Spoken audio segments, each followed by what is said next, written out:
Intel pun diberi sanksi denda sebesar 2,18 miliar dolar Amerika. Bersalah oleh Pengadilan Niaga Jakarta Pusat karena membawakan lagu tanpa izin.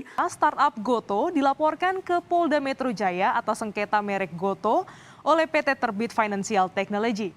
Kalian pernah dengar nggak sih kasus bisnis yang kena gugatan karena pakai merek orang lain? Atau bisnis yang sempat viral tapi harus ganti nama karena kalah di pengadilan? Nah, jangan sampai itu terjadi pada kalian ya teman-teman. Nah, di video ini kita akan bahas tuntas cara melindungi hak kekayaan intelektual atau HKI. Yuk disimak sampai habis.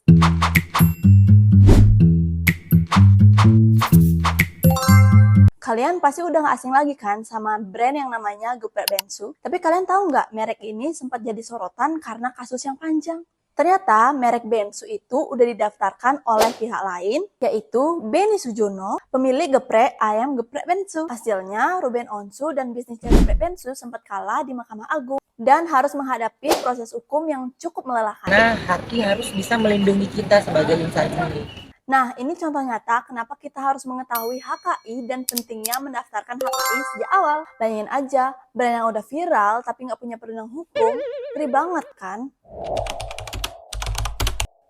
Oke, jadi apa sih HKI itu? HKI adalah perlindungan hukum atas hasil karya atau inovasi kita. Ada 3 jenis utama HKI yang wajib kalian ketahui. Yang pertama ada hak merek. Hak merek merupakan hak eksklusif yang diberikan kepada individu yang telah terdaftar dan bisa digunakan dalam kurun waktu tertentu. Jadi, hak merek itu bisa melindungi berupa nama usaha, logo, maupun slogan. Jadi, hak merek ini memiliki 3 jenis. Yang pertama, merek dagang. Merek dagang ini melindungi produk maupun barang yang kita jual. Yang kedua, merek jasa. Merek jasa ini melindungi layanan maupun jasa yang kita persembahkan kepada konsumen. Yang ketiga itu ada merek kolektif, yang dimana merek kolektif ini melindungi komunitas maupun sekelompok orang.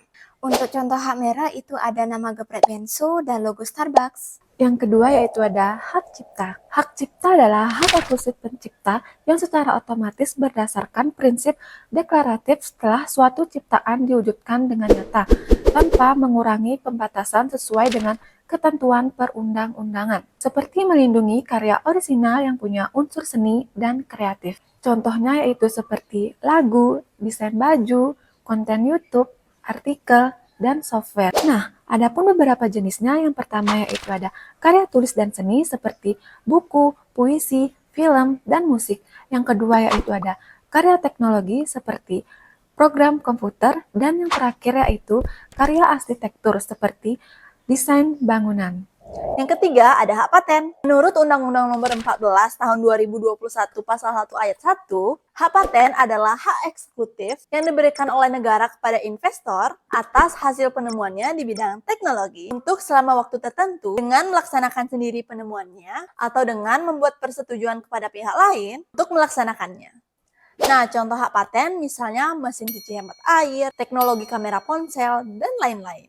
Hak paten ada 2 jenis, paten biasa dan paten sederhana. Hak paten biasa adalah hak suatu invensi yang bersifat baru. Contohnya seperti obat vaksin COVID yang kemarin sempat diedarkan. Sedangkan hak paten sederhana adalah inovasi yang lebih sederhana daripada paten biasa. Contohnya botol air dengan desain lebih ergonomis. Nah, jika kamu sudah mempunyai gambaran atas bisnismu, di sini aku mau ngejelasin nih cara ngedaftarin HKI dengan baik dan benar. Yang pertama, cek ketersediaan website DJKI di link bawah ini. Yang kedua, kalian bisa menyiapkan berbagai dokumen seperti KTP, NPWP, dan karya atau brand yang ingin dilindungi. Ketiga, kalian bisa daftar online melalui eHKI, DJKI, atau bisa pakai jasa konsultan HKI. Yang terakhir, kalian bisa nunggu proses pemeriksaannya biasanya 3-6 bulan. Ini emang perlu waktu dan proses, tapi ini lebih murah dan tenang daripada kalian ngurus di pengadilan nanti. Nah, sekarang kalian udah tahu kan pentingnya HKI dalam membuat sebuah bisnis? Makanya, yuk mulai sekarang lindungi usahamu daripada nanti kena masalah hukum di tengah jalan. Kalau kamu suka konten edukatif kayak gini, Jangan lupa like, komen, dan subscribe. Bye!